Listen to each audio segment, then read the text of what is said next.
All right, good morning. How are we doing? Awesome. Well, welcome to Kensington.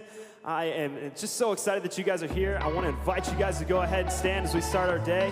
Man, just really celebrating all that God's doing around here.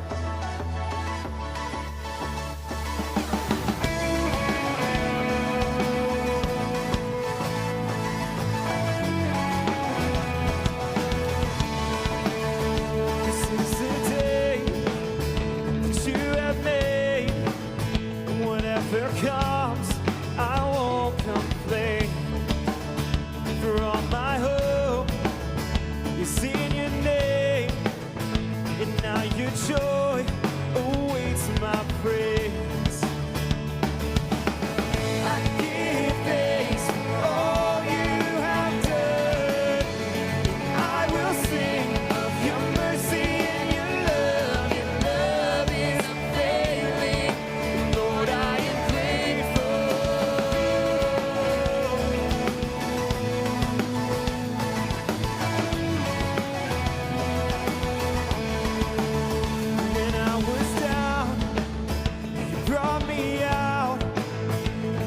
my feet on higher ground. So here I stand. You are my God. Your faithfulness, my solid rock. Here we go. Let's see, say, I give thanks for all you have done, and I will sing of your mercy and your love. Your love is unfailing. Lord, I am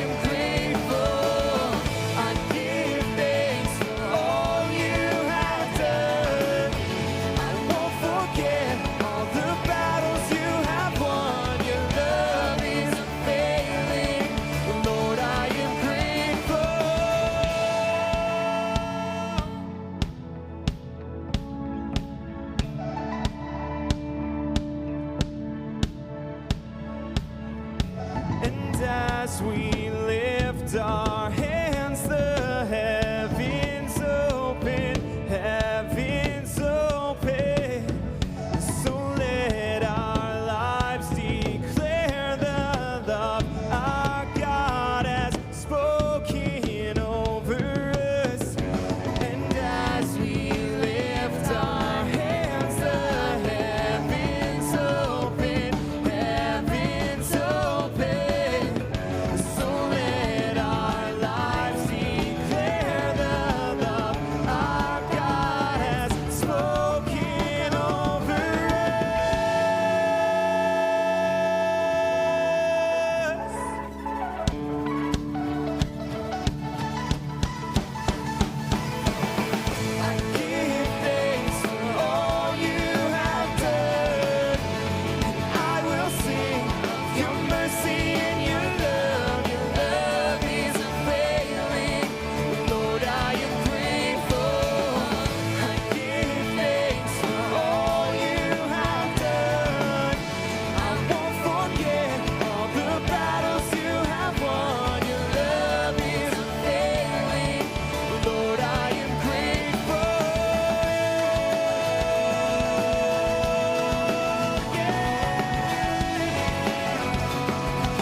Hey, go ahead and just say hi to somebody around you. Just grab their hand, greet them.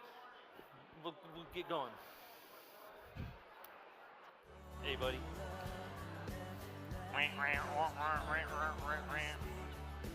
Is Holly up here this time? No?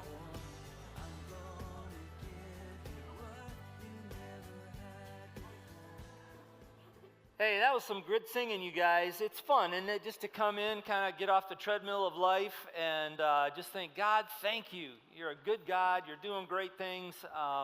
It's a great way to start. So thanks for joining in with us. When I think about thankfulness in this place, one of the things I'm reminded, and I know you are too, I'm just grateful for all of you who volunteer to kind of make this whole thing work. You don't know this, a lot of you, but it takes about 160 people every weekend just to pull this service off. I mean, some of you are going like, what? That's how many people actually volunteer their time, set up, tear down, kids, breakaway, the music, the production, all that stuff. And what I want to do is just give you a chance to meet some of these guys, okay? So I've got some staff up here and then some volunteers. So can you guys, like, when I tell you, like, cheer like you're excited or something? Okay, here we go. This is Jill Cascone. She's our Director of Guest Services. Get up for Jill. Come on. All right. There we go. Hey guys, thanks so much. Hey, I want to introduce you to my really good friend Lindsay Narker. She's the co-lead for our hospitality team here. Yeah, So I serve every week because I truly believe in the mission that Kensington has put forth, and I especially love what we're doing here in Clarkston. And I know that the small piece that I do really provides for the bigger, greater mission of Kensington. We love you too, Lindsay. That's awesome. Okay. So good. This is Katrina McMahon. She heads up our setup and tear down. Now show her lots of love. Come on. Hi, I'd like to introduce Jessica Hodgkiss and her two daughters. They do setup and tear down. Way to go. Wow. So I could just really feel God calling us to serve in the community more and get more involved. And it's given us an opportunity to get to know some awesome people, as well as for me to spend some extra time with my kids and watch them serve as well, which has been an amazing experience. And who doesn't love a free t-shirt? I love it. Good call. Oh, that's great. Thank you so much, man. We really appreciate you. We could never do this without you guys. Really appreciate it. Tim Keister, everybody. Give it up for Tim. Tim's our intern for Breakaway and Edge, our high school and middle school ministry. Awesome. Yeah, thanks, Mark. I want to introduce Eric Ribbentrop and Jenny Jones, and they'll just do talking. Yep. No. Hey guys, thanks for your time today. I just want to say, if you want to see the future generation of our church grow and become more Christ-like and see the Spirit move in them, join us in our student ministries, not only in the high school and the middle school ministries, but also with K-Kids. Sweet. Hi, I've been helping out at Kensington with the kids for about 20 years. I was going to say, is it 20 or 50? No, I'm just Something kidding. like that. It's been forever. It's been a long time, though. Yeah. And when we first came here, and I was a little overwhelmed with the size and the efficiency of Kensington, and wondered what the heck I was going to do. How could I help out? But dropping off my daughter, I noticed one woman was wearing a few too many hats and looking a little frazzled, and I just said, can I help you? You want me to lead singing with the preschoolers so you can do your other stuff? And the look of relief on her face was all I needed for an answer. Yeah. And I was doing that for years, and it never felt like work. That was I had the easiest job, and I was wondering why more people weren't doing this, because I was having so much fun. I was in my sweet spot. And coming to Clarkston has been really cool. God's kind of stretched that and allowed me an answer to prayer I had to pass the baton. So now I'm working with a team of kids, upper elementary and breakaway students, who are doing the leading in K-Kids. They're leading the singing and praise time and doing an awesome job. So I get to coordinate and work with them, and it's just such a blessing. It's amazing. Well, thank you so much. It's awesome. Oh, you can keep that. So here's the thing. I don't know if you know our strategy. We tried to do a little pithy statements, but this is what it is at Kensington. It's show up, jump in, and move out. It's that simple. And that's what these guys have done. They showed up at some point. At some point, they said, well, here's what I could do. This is what I'm gifted in. I can jump in. And when you do that, at both services, we heard the word blessing. You're going to bless other people like crazy, and the blessing's going to come right back at you, right? Whenever we jump in and start to serve, it's amazing. So take that card you got. If you haven't had to jump in and just be part of a team maybe once a month or twice a month here, take advantage of that. We can't wait to meet you and have you be part of us. That's awesome. Yep. Thanks, Mark. Awesome. Well, Jill, what do we have coming up? There's actually a really cool opportunity for you to jump in if you're maybe not even ready to jump into volunteerism yet, but it would be a great opportunity for you to do it. But what is something this Saturday? Yeah, we need that basket. Oh, yeah. Can I grab this basket from you? I can walk now. I've got no scooter, but I don't know if I should jump off the stage just yet. That might. You want to do it? Thank you. No, I'm just kidding. I can't do it either. Hey, this is a really great way to jump in and help serve our community. We have a school partner, Owen Elementary and Kennedy, 2 schools underneath one building that we are building bridges with on a weekly basis, and this is just another way to get plugged in. So we have baskets that you can sponsor, $50 a basket. Donate online. Come see us up at Starting Point. We'll help you get connected, but we also need drivers and passengers to go pass these babies out. Absolutely. It's so incredible, man. There's 100 out of our Owen Kennedy, our school partner, there's 120 families that filled out forms that said, hey, we would be blessed. We totally would be in need if you could bring a basket, something so we could have a great Thanksgiving dinner. We'd love that. And 125 of these families said yes. So we've got around 85 that signed up. So last service, we wanted to give everybody an opportunity. So we said, could 20 families, 20 people, whatever, volunteer and said, I'll donate for sure or deliver or do both and go to the Starting Point after. So this service, we've only really got maybe 20 or 25 spots left.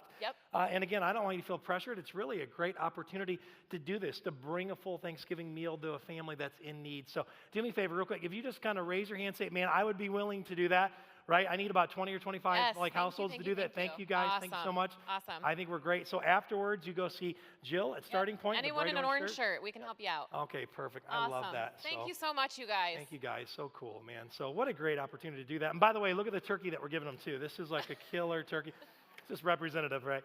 So I'm goofy. So, hey, I tell you what, not only is it something awesome we get to celebrate around Thanksgiving, but around this place too, that we know that life change is something we always want to celebrate, but life change doesn't always take place easily. Sometimes it's in difficult pathways. I mean, there are many of us that walked in here today.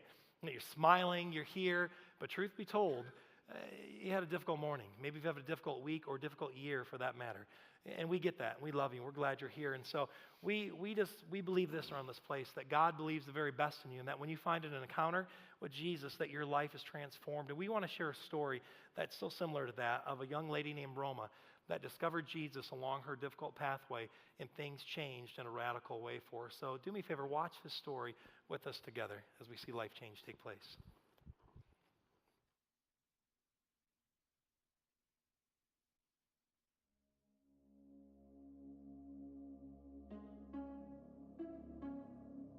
The first time uncontrollable, crippling panic overtook me was in the fall of 2008. I knew in my gut that something was wrong, but little did I know that this would be the start of years and years of mentally excruciating pain. It was in this moment that I decided to leave my faith as a Hindu. It didn't make any sense to me why the loving Hindu gods would let me suffer so much, especially at such a young age. It never really felt like I could cast any of my worries upon those gods, and so I labeled myself as either an agnostic or an atheist, depending on the day.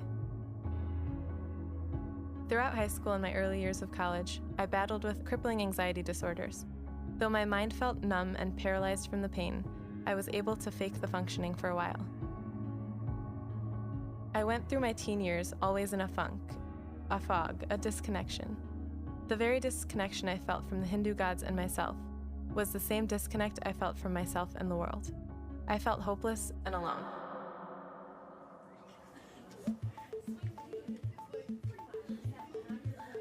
My freshman year of college, a girl named Priscilla was assigned to be my lab partner in a science class.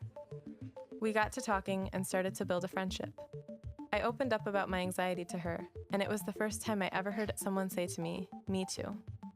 She asked if she could share a Bible verse with me that helps her during her times of anxiety. My initial thought was that she was just another one of those Christians who was trying to convert me, but I figured that I would go ahead and let her have a chance. The verse she shared with me was 1 Peter 5:7. Cast all your anxieties on him because he cares for you. In that moment, I felt a rush through my body. It was like I could feel something, despite all of the fog. Over time, Priscilla kept pursuing me. The love of Christ I experienced from her led me to eventually give my own life to Christ.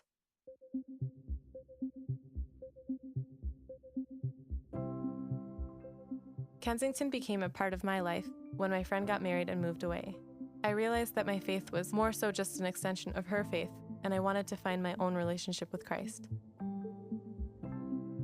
Last year, I struggled with my worst bout of anxiety to date. With agoraphobia, which is the name of my disorder, most people have their safe space that they don't want to leave. For most people, it's their home or their room, For a reason still completely inexplicable, my safe place became my car. I couldn't leave.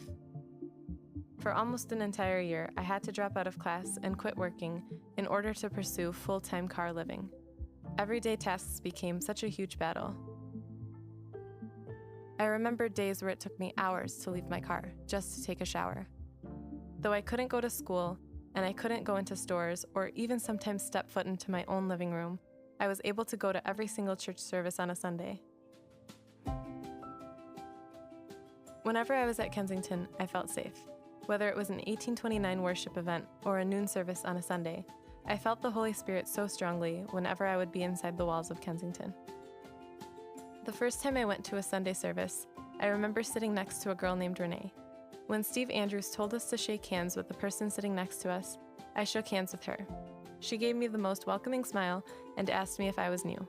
She told me about small groups and gave me her phone number, saying that she would be available if I ever had any questions. Time went on and I continued to grow in my own personal faith. I began to know what it was truly like to be loved by Jesus. Earlier this year, I decided to publicly declare my faith to everyone.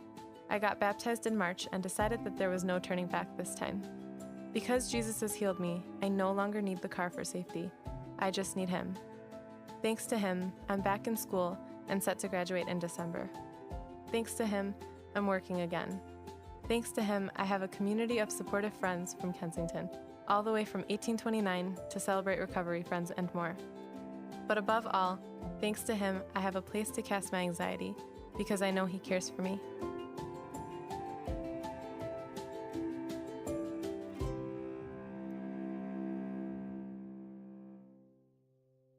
I love knowing Roma, and I love what Jesus Christ has done in her life. And as I'm listening to her story, I'm just praying that even today there are people that are listening to her story that are finding hope that Jesus Christ actually really cares for you too. You know, that's why we do weekend services. That's why we do the Celebrate Recovery, where people are breaking the hold that anxiety and crippling addiction has had in their life. That's why we have started an incredible 1829 ministry for these young people that are learning to engage with God and follow Him and serve Him with their lives. Do you realize that when you give to Kensington, you give to stories like Roma's? You give to see people get free from what's holding them back from being fully what Jesus Christ has intended them to be.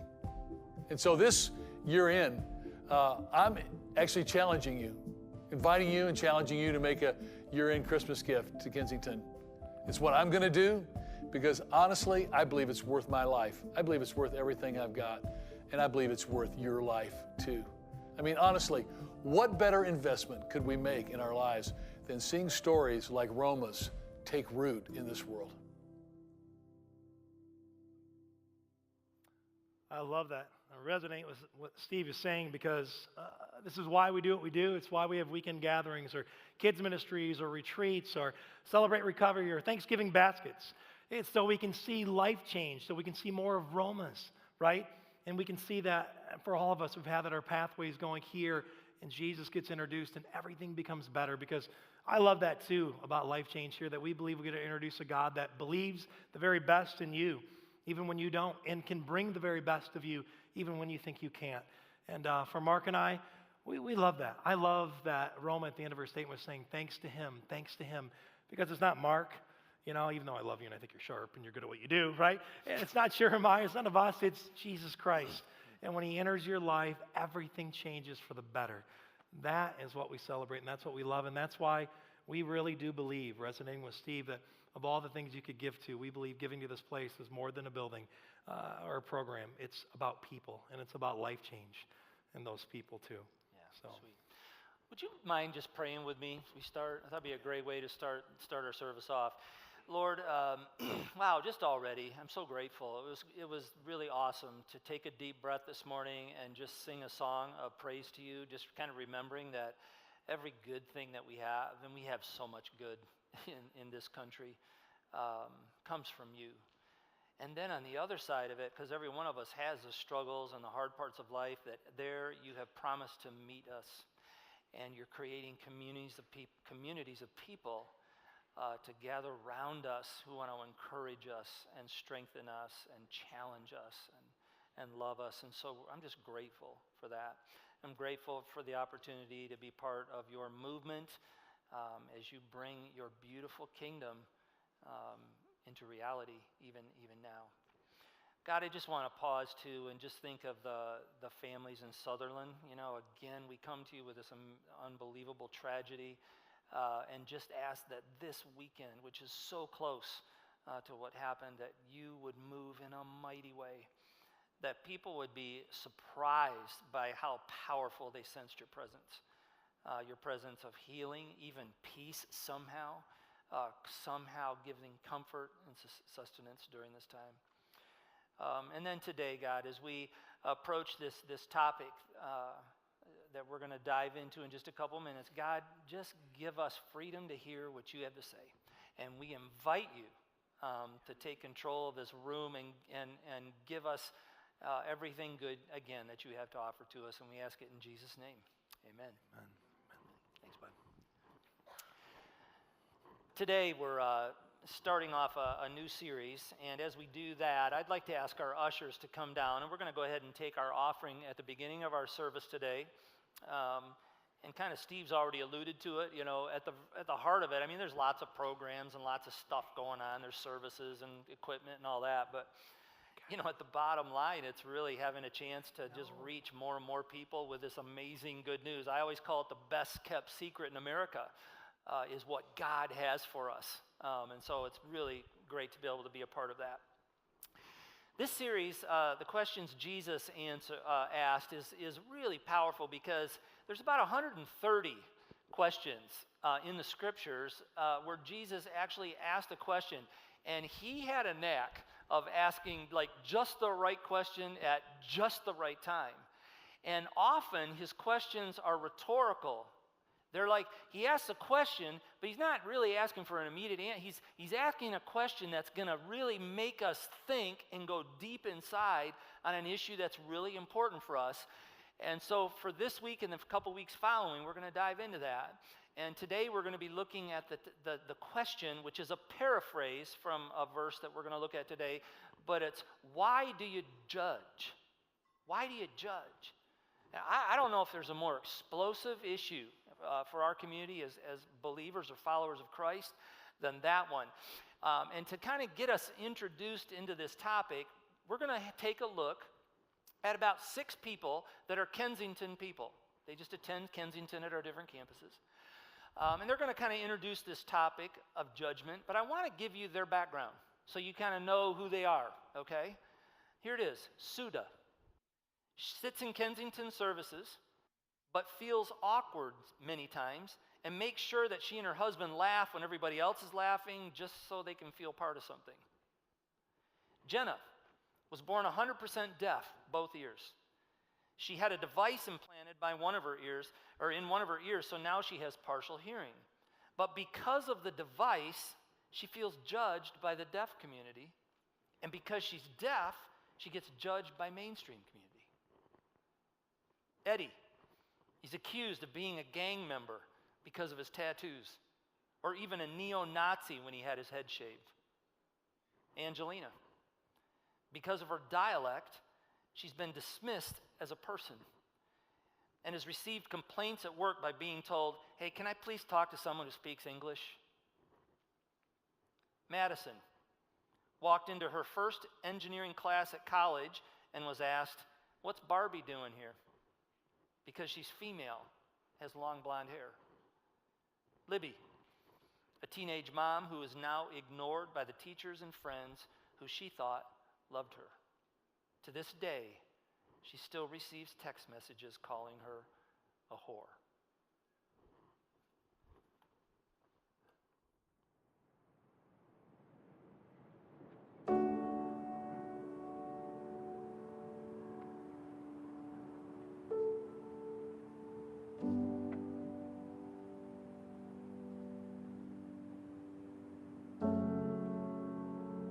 I know I made some mistakes, but point to the person who hasn't. I bet when I walk away, you say all sorts of stuff about me. Some of it may be true. But I bet a lot of what you say isn't. I try not to get upset by being judged or criticized, but it's hurtful. మీరు నన్ను అర్థం చేసుకోవడానికి ప్రయత్నించినట్లయితే ఎంత సమయం తీసుకుంటారు?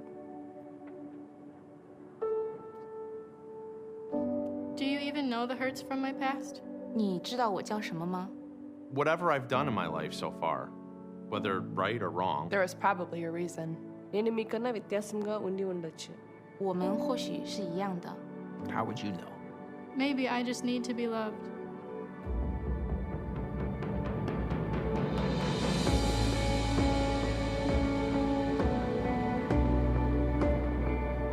No matter what you say. 或许你相信什么？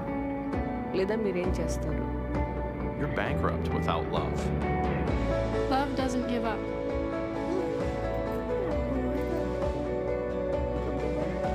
Love cares more for others than self.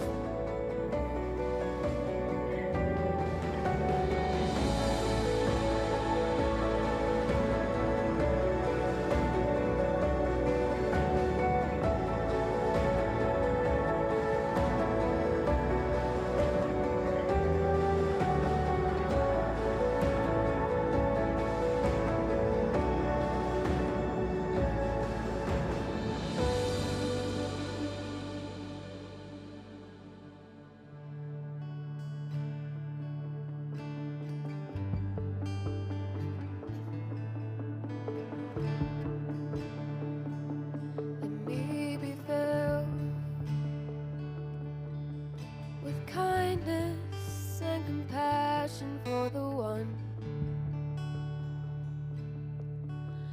one for whom you loved and gave your son for humanity. Increase my love. Help me to love with open arms like you do. A love that erases all the lines and sees the truth. Oh, that when they look in my eyes, they would see you. Even in just a son, they would feel the Father's love. Oh, how we love. From the famous to the homeless and in between. You formed us, you made us carefully. 'Cause in the end, we're all your children. Help me to love with open arms like you do. A love that erases all the lies and sees the truth. Oh, that when they look in my eyes, they would see you.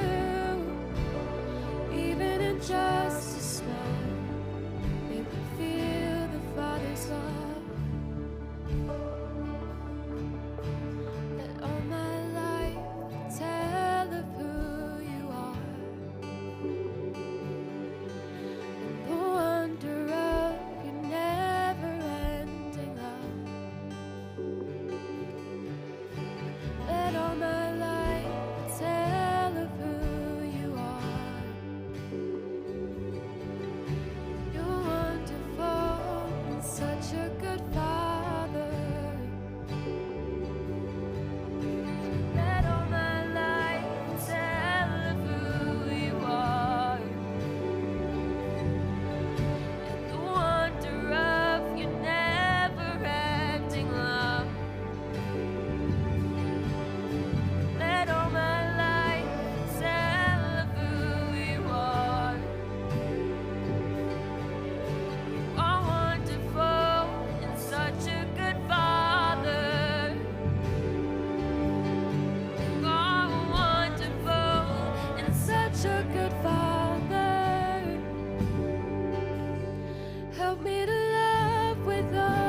Man, I'll tell you, isn't that a powerful piece? When you think about judgment, we're talking, how could you judge somebody when you look at them and you see those eyes peering, right? It really moved me this service for some reason. I saw it the last service, but just to look into the faces of each one of those people, so diverse, so different. Every one of them with a unique story none of us know, right? But a valuable person created by God in their own right. It was incredible to watch. I remember the first time when I became aware of this whole issue of judgmentalism. I was about 9 years old. And I was just talking to my mom one day, and I just said, so where does Annie L go to church? And Annie L was my mom's oldest sister, Aunt Elner, and we all called her Annie L. And she said, well, Annie L doesn't go to church. And I said, well, why not? I thought everybody, we went to church. I thought everybody went to church. I was 9 years old. She said, well, Mark, she said the first time she went, when she was a young woman, she went to church and she showed up, and instead of being greeted with kindness and care, some of the women at the church kind of like snickered at her. And then she found out later that week that they were gossiping about her because of what she had wore and who she was. And she said, and your aunt made a vow on that day that she would never, ever set foot in a church service for the rest of her life. And as far as I know, she never did. She passed away last year in her 90s. And I remember I was like, we go to church? Am I a hypocrite? What? Because she just said church is full of hypocrites. She's not going to be a part of it. And it was so disturbing. Part of me was I was really angry at those women for doing that to her. Part of it, I wondered why would they do that in a church? I was trying to figure this out as a 9-year-old. Well, apparently, Annie L's not alone, right? So there was a survey done back in 2007, and a guy published a book that we actually did a series on called Unchristian, was the name of this book. Some of you remember that. A few years ago we did this. And in that study, he looked at 16-year-olds to 29-year-olds, and basically he was surveying what they thought about Christians, right? 87% of them said that Christians are judgmental. 85% of them said they're hypocritical. Wow. What a sober indictment on the church, right? And I don't think any of us are sitting here going, I can't believe that. It's so sad, but you've seen it. I've seen it. I've watched it happen. It's a big deal. So if that is the overwhelming consensus of our culture and the young people in our culture, I think it's really, really important that we understand the meaning of what Jesus said when he said these words. Look on the screen. Do not judge, and you will not be judged, he said in Luke. Okay? So here's what's key to understand, is there are really a couple different meanings for the word judge. One of the meanings, it's if you look it up in the dictionary, it's going to be to discern, to make a judgment, discern what is right, what is wrong, what is good, what is evil, okay? That's not the kind of judging that Jesus is talking about, okay? Because we are supposed to do that, right? That just makes sense. We're supposed to be people of wisdom that can look at things and go, yeah, that ain't right. Or I'm not following that guy, right? Because that just feels weird. Discernment is important and it's right. And we're commanded to discern. But that's judgment and discerning is one thing, okay? But this is where it gets a little tricky. Let me read what I read a really interesting article in Christianity Today, and the guy wrote this. He said, this is often what gets Christians into hot water, though, right? So us making judgments. Well, you're not supposed to do this. You shouldn't do that, okay? In our uber-tolerant and increasingly diverse culture, and you know this tolerance thing that's king, right? Tolerance is king. So when a Christian labels something as wrong or evil, they often get pounced upon as being judgmental and out of step with Jesus. Sometimes that's true. It is, and it's ugly. We've seen it. We're going to talk about that a little bit more. But very often, the accusation is the result of a culture that no longer understands the difference between discernment and condemnation. And this is where the two different meanings come in. So one theologian describes it this way. Judgment is an ambiguous word. He says, in Greek, as in English, it may mean exercising a proper discernment. There's that word again. Or it may mean sitting in judgment on people. So sitting above people, on people, or even condemning them. That's the kind of judgment that Jesus is talking about when he says, do not judge. Okay? Do not judge. Here's another verse that says the same thing. Okay? It's in Scripture also. It says, do not judge, and you will not be judged. And then the sentence continues. It says, do not condemn, and you will not be condemned. This is what Jesus is saying. Do not condemn people. Okay? When we condemn somebody, what we're doing is we're saying that inherently I'm better than you. I'm not condemning a point of view or an opinion, right? Well, I'm condemning your person.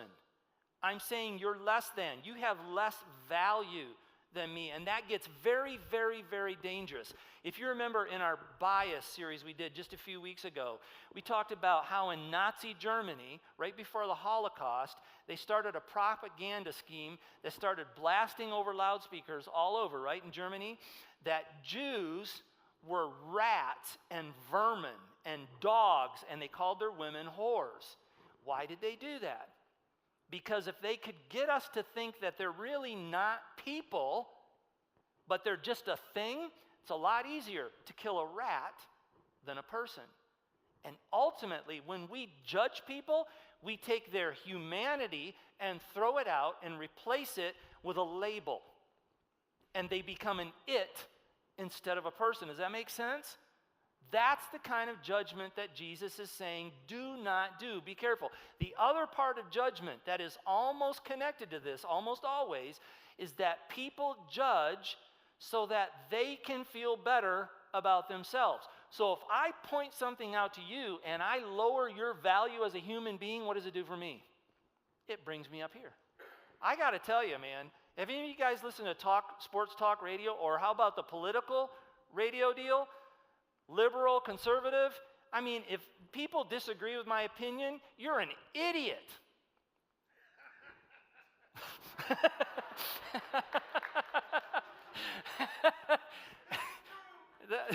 It is true. Thanks, Scott. It was awesome.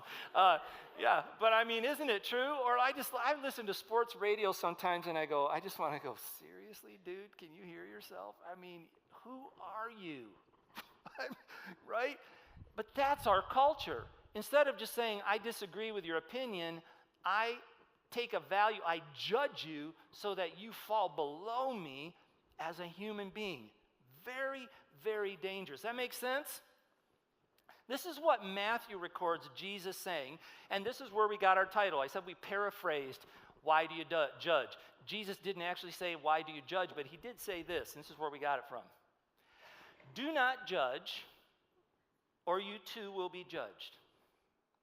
For in the same way you judge others, you will be judged. And with the measure you use, it will be measured to you. Why do you look at the speck of sawdust in your brother's eye and pay no attention to the plank in your own eye? So Jesus saying, let's just be honest here. Don't judge, because if you do, now you just put yourself under the same value system. So be careful, okay? And he goes, why are you picking at something and somebody else when, well, if you just took a look inside, okay? This is what I found this out in my barn, so I brought, he's like, why pick at a piece of sawdust when, hey, Jesus is saying, see this right here? This is what you got going on. This right here. So what's up? Look at the verse continues. Let me try to read it here. It says, where am I? How can you say to your brother, let me take this speck out of your eye, when all the time there is a plank in your own eye? You hypocrite. There it is. First take the plank out of your own eye, and then you will see clearly to read the rest of the, no, see clearly to remove the speck from your brother's eye. What a great picture Jesus saying. Now, I got to tell you, If any of you think you'd like to speak sometimes at Kensington, it comes with a cost. I just want to say this. Because when you are going to teach something out of the Word and you start looking at it, you kind of have to do what Jesus is talking about. You end up kind of looking at your own heart. And that was me. I was listening to this message, and all of a sudden I'm like, uh-oh, I found a couple of these guys in my own life. And it was heartbreaking. You know, for some of you, you guys kind of know what's going on, a lot of you, and I don't want to bore you too much, but I've been missing, and people are wondering what's going on. So I had back surgery a little over a year ago. This summer, my back started hurting again, and so I'm like, what is going on? Went got an MRI done, and when it came back, right in the kind of the same spot where the surgery was all white. And when I showed it to the surgeons, they go, you need to go to emergency room. I said, okay, should I, like, sometimes this week? No, like, right now. So I, what? Oh, okay. So I go to Beaumont Troy, and they found out that I had an infection in my spine, and end up spending 5 days in the hospital because they were nervous until they got the antibiotics figured out. And so now I have a little PICC line in my arm, and I get to do antibiotics 1 time a day intravenously for 6 weeks, only 6 weeks, because they're going to try to make sure they get rid of this thing. Well, and I'm sharing this only because what I've realized, though, this has been we all have seasons, and a lot of you are a lot worse than mine. I know you. So this is not a pity party, but what I've noticed, what the Lord was saying to me is, Mark, you got to be really careful. Because one of the things I'm doing, it's not a judging thing, but one of the things I've noticed, this blind spot in my life, is I've really hated being weak. It's been embarrassing to me. It's hard when you guys get out, I love you and you're so concerned, but it's hard when you hey, how you doing? So I go, I'm fine. I'm fine. But I've realized, the big part that I've realized that the Lord was showing me is I've started to become kind of, I've turned in, I've gotten pretty grumpy, and I have not been like initiating like conversations with people. I've just kind of pulled back. So a lot of you that are my closer friends, you're like, hello, yeah, where are you, And that was just part of, as I just went through this lesson for me, as I'm speaking, and hey, don't judge and do this, and the Lord would say, hey, well, let's look inside your life a little bit, Mr. Nelson. And as I'm speaking and I'm preaching, I just want you to know from my angle, I've got stuff in my life that's broken, and it's ugly, and I'm frustrated with it, and it's embarrassing to tell you about it, but we all have this. So here's what I think Jesus, one of the things he's pointing out is, it's really important for us to be honest about the only person that we're actually responsible for. It's us. And yet for some reason in our insecurities, to prove to ourselves most of the time that we're okay, we take a shot at somebody else or a people group or whoever, somebody at the office or a brother or sister or a mom and dad, and we judge them, a husband, a wife, so that we can prove to ourselves that we're a step above. Do you see what I'm saying? So Jesus is saying to us, don't take a look at the little speck in your brother or your sister's eye until you've looked inside first. And so I just want to throw this up here. Judge yourself first. Judge yourself first. Judge, remember, the first definition, proper discernment of right and wrong, being honest of what's really going in our hearts is a good thing. It's a God-given mandate, and it's important for us to do. But do it here. Do the homework here. Don't skip this and start throwing other people under the bus. That's what Jesus is saying at the heart of this. Let me take another angle on this whole judgment thing. It is tricky, isn't it? When there's things as a follower of Jesus that God does this miraculous change in our lives. You just saw Roma's story. We show you stories by the hundreds all the time, right, of how God has come in. And he takes a paradigm that we're living in with, and he goes, no. You were made for better than this. That addiction, that habit, that mean-spiritedness, that pride, arrogance you got, whatever it is, right, the brokenness, the bad choices. He going, look, I'm going to help you change that. I'm going to pull you out and make you something beautiful. And so he gives us guidelines. He says, yeah, don't do that anymore. But when a Christian says that, like I mentioned earlier, oftentimes people see that as being what? Judgmental. So how do we speak truth in a way that isn't receive the judgment? In our culture, it's going to be pretty tough. I'll just tell you that, period, right? It's going to be hard. But here's, I think, something that could really help you. We've shown you this before in a little different context. I'm going to put a matrix up on the screen for you. And we're going to call this truth and grace. Let me read you a scripture that talks about who Jesus was. Okay? It's a peek into his character, and I love this about him. This is what it says. The Word, that's another name for Jesus, the Word became flesh, talking about when he was born on Christmas Day 2,000 years ago, and made his dwelling among us. We have seen his glory, his otherness, his perfection, right? The glory of the one and only Son that came from the Father, listen to this now, full of grace and truth.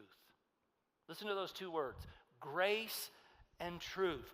Now, here's what I want to show you. Grace, okay, they seem like at opposite ends of the spectrum, and they kind of are. But it says Jesus is full of both, 100% both, not 50 this, 50 that. He's 100% both. You could say grace would be like, you're forgiven, right? That would be a grace statement. Truth might say, I'm going to hold you accountable. Both good, different. Grace might say, you're amazing. I mean, I'm telling you, you are an amazing person. Truth may say, and you're broken. There's a broken part in here. It's not working. It's not your best. You're amazing, grace. Truth, but there's a broken part, right? I love you no matter what. All in, unconditional, forever. I love you forever. Truth says, but change is possible, and it's critical for you. You can do it. You see that? Let me show you this little grid. If we do high grace and low grace as this kind of vertical and the horizontal being truth and high truth. Let's just look at the different quadrants, okay, of these. And so first one would be low grace and low truth. What's that look like? I mean, low grace means, right, there's no encouragement. It's like not unconditional love. There's no speaking of future and, all that kind of stuff. Grace. Low grace. Low truth. Nobody talking to you about challenge. Nobody holding you accountable. Nobody encouraging you to be better, right? None of that happening either. Okay? And quite frankly, in that quadrant, you just feel what? Ignored, unloved.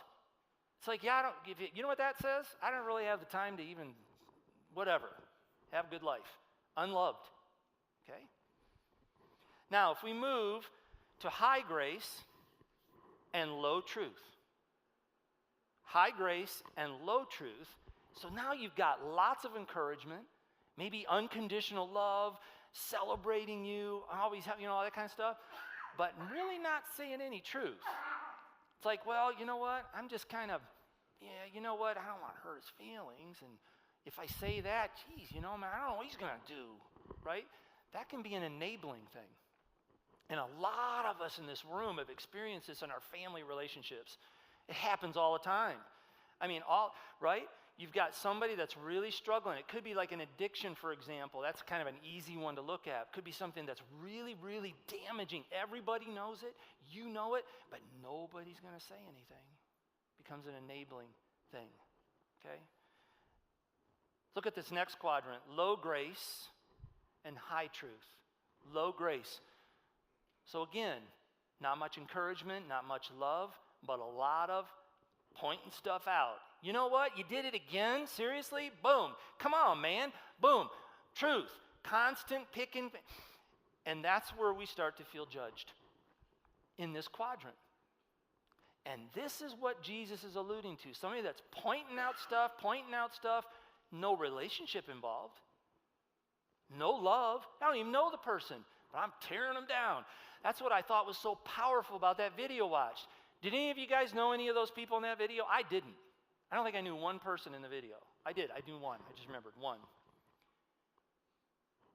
But the amount of, the thought of like tearing somebody down you don't even know, but that's what we do. That's the judgment quadrant. But when you get into high grace and high truth, this is where life really starts to happen. This is where the definition of love can really, really happen. One of my great examples, I remember reading from Tim Keller's book, The Meaning of Marriage, and I've shared this with you before, but it was really profound to me because he was pointing out what a healthy relationship looks like in a marriage. And he was saying, in a marriage, if you are unaware or don't talk freely about your spouse's weaknesses, he goes, you're not even in the game. You're not even in the game. You're just kind of pretending. You're like playing out on the safe part because it's that enabling thing. Oh, I'm too afraid, too risky.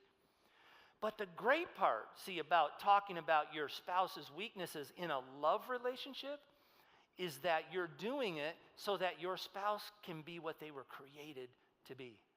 Tim says that's the goal of a marriage, is that your partner is helping you become everything God intended you to be, and you're doing the same for them. You have their best interest in mind. The only reason I'm pointing this out to you, and I do it kindly and lovingly, is because, man, I can see you being something amazing. I know what you are. I believe in that, right? So when we talk about this word judgment, there's this discernment side, which is a good thing. The condemning part, where I condemn you and say, yeah, you're worthless or less than human or whatever, that is not cool. Let me give you another angle on the judgment thing. Listen to this verse by Paul. I'm going to skip ahead just a little bit there, Donnie. I'm just going to do the verse first. What business is it of mine to judge those outside the church? Are you not to judge those inside? God will judge those outside. Whoa! I think the whole Christian church has missed this verse. Why would the world hate the church almost more than anybody else if the church was not judging them? Do you see that? There is a huge mistake here, okay? Where the church has found it their job to be pointing out all the bad things that people outside of the church are doing, getting all in a tizzy and, backbiting and I'm just telling you, Paul's saying right here, don't judge those on the outside. We're called to judge those on the inside. Christians are never called to judge/discern. I'm talking the good kind of judgment. Outsiders. They aren't even bought into this game. They may not even know who Jesus is. They haven't signed up. They haven't had that transformational power. They're not looking at his scriptures as truth. They're completely outside of this. Let me give you a great example. And I think I've shared this with some of you before, but I'll never forget this story. Bill Hybels, who's a pastor of a large church in Chicago, when he got a big sailboat, and he was going to race it, and he went ahead and picked his crew, and he picked all his buddies from work, a lot of the guys that worked on staff with him. He was super excited. And he felt like God kind of prompted him one night when he was just sitting there at home, and he's like, hey, Bill, what the heck are you doing? I thought we were for the one, like for people that didn't know Christ, and what are you doing creating a little holy huddle? That's what he said God said. You're going to do a little holy huddle on your boat. And Bill's like, oops, sorry. My bad. So he calls up all his buddies. Hey, yeah, not really, just kidding. We're not going to do that racing thing. And Bill goes out to his other buddies. They're not believers. They're not following Jesus. They're not sure where they find that in their faith. And he said, hey, man, you guys want to come and let's race? And so he got a crew, 6 or 7 guys, I don't know how many. First day they go to their first race. The guys come out and they all got coolers. They had a lot of stuff to drink in those coolers. And they're talking like sailors. And Bill's like, oh my gosh, what am I doing? I'm Bill Hybels. I'm a pastor. Well, a boat that was going to be in the race, some guys in it being super cocky, came by too close, almost hit them and sprayed water up onto the side of their boat. And these guys unloaded, Bill's guys. You, blanket, everything. And Bill was like, what have I done? And he said he felt God speak to him so clearly in that moment. He said, don't you dare worry about behavior modification. Your job is to love these guys. I'll take care of the rest. That has been so helpful to me. So helpful to me. Don't worry about their behavior. I didn't call you to clean them up. I called you to love them, get to know their families, get them to be involved with their kids, encourage them, give them what they need. I'll take care of that behavior part, Bill. And I thought about my mom. That's who she was. That's who she modeled to me. I watched her do it with her brothers and sisters. I watched her do it my whole life. How she loved people she didn't agree with and support. So Christians are never called to judge, discern outsiders. Now here's another statement I want you to think, and I hope you'll remember this one. Super easy, but it's been huge for me in the last few years. Be free to love. Be free to love. I think as Christians, a lot of times we hold back because we're trying to be good Christians. We're like, well, I don't know if I step out and really get connected with this guy, aren't people gonna, some of it's like, what are people gonna think? Who cares? Seriously, who cares?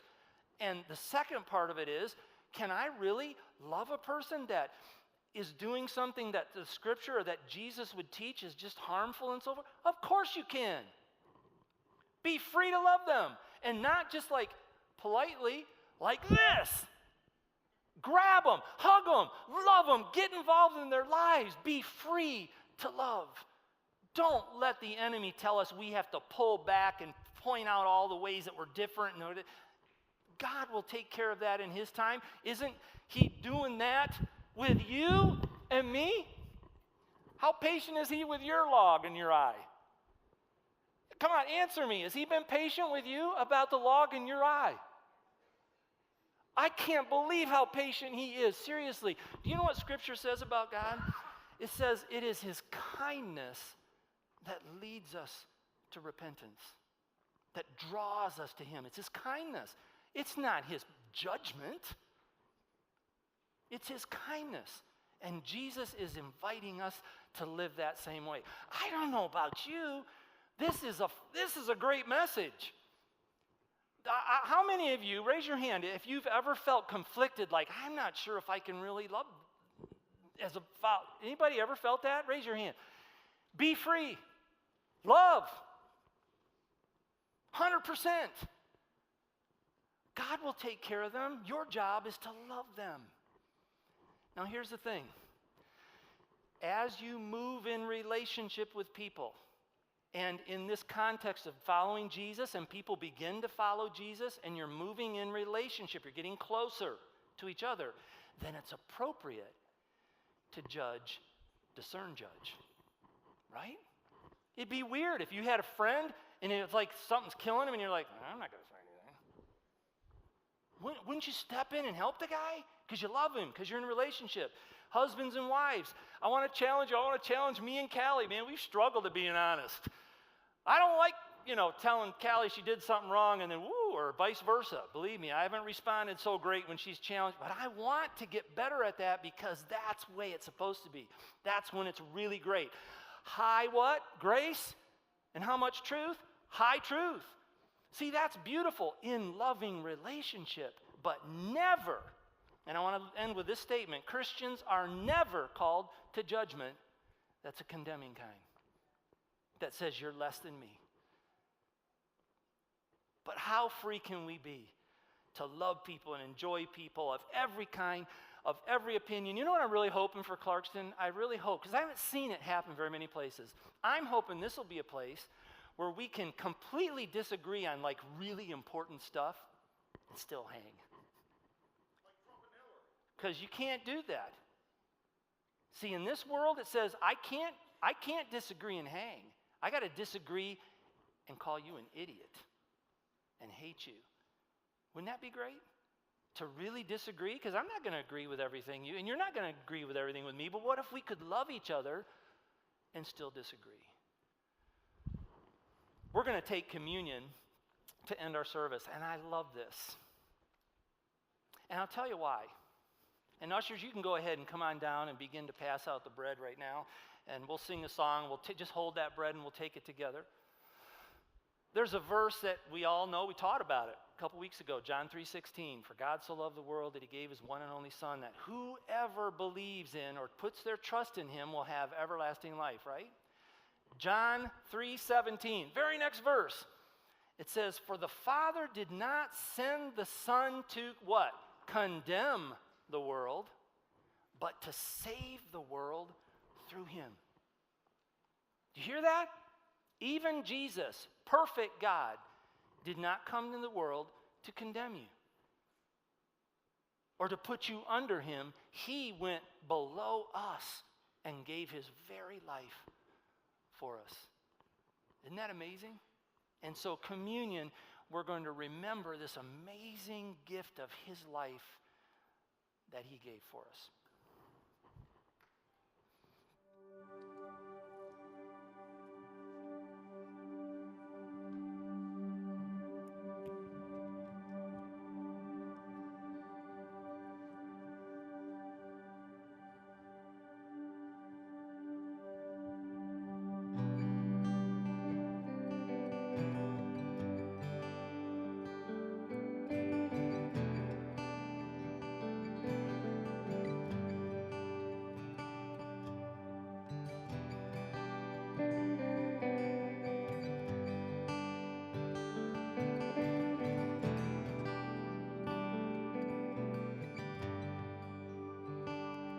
All these pieces broken and scattered, in mercy gathered, mended and whole, empty-handed but not forsaken.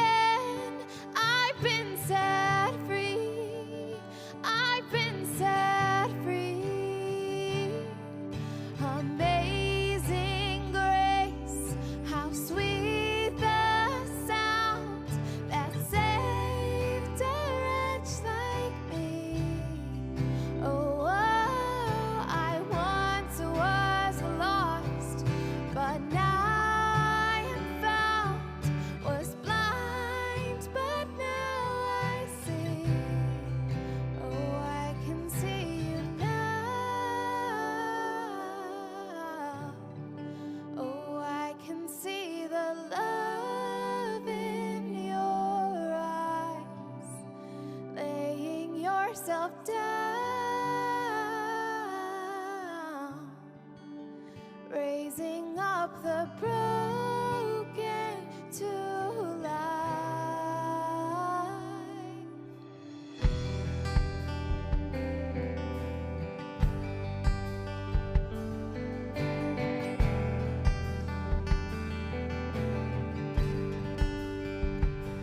Take our failure, you take our weakness.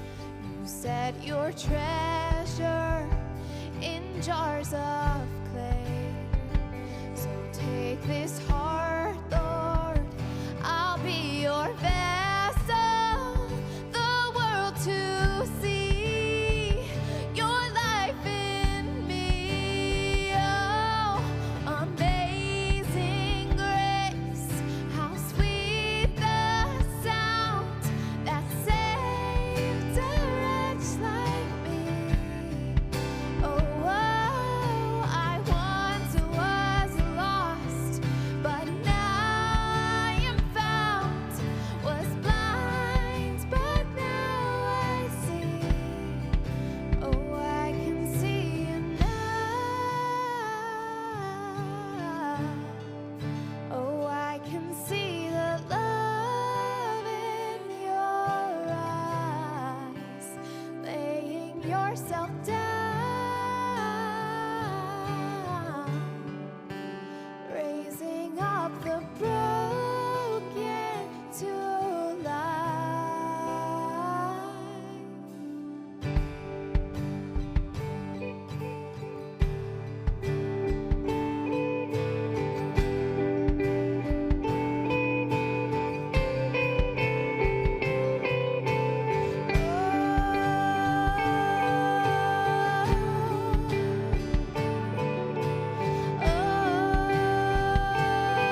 yourself down,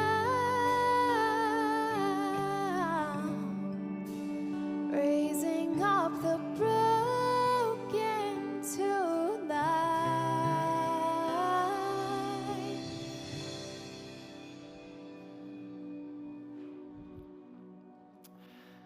You know, on that night he had with his friends, Jesus was basically saying, this is my body. It's going to be broken for you so that your life can be raised up. Jesus going below and raising us up, not condemning, but loving, coming to save us. Let's take the bread together.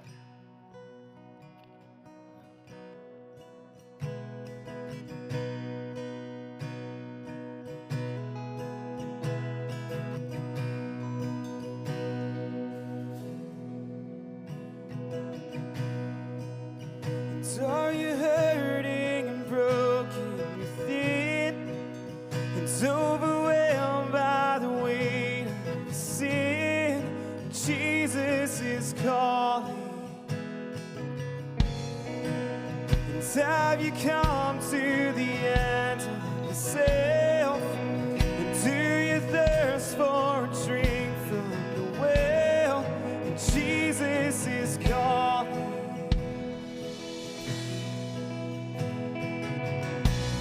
No, come to the altar. The Father's arms are open wide. Forgiveness was bought with the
on that night when Jesus took the cup, he said, "This is my blood shed for the forgiveness of your sins." And, there's not one of us in here who doesn't have some of this going on.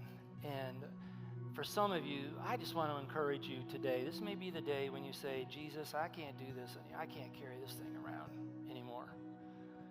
I trust you for who you are. I want to receive your forgiveness." And I just want to invite you to do that today. This could be your very first communion, true communion with him, even this day. And for many of us who have just forgotten again and found ourselves dragging stuff around, Jesus says, "I have laid my life down for you. Do this in remembrance of me."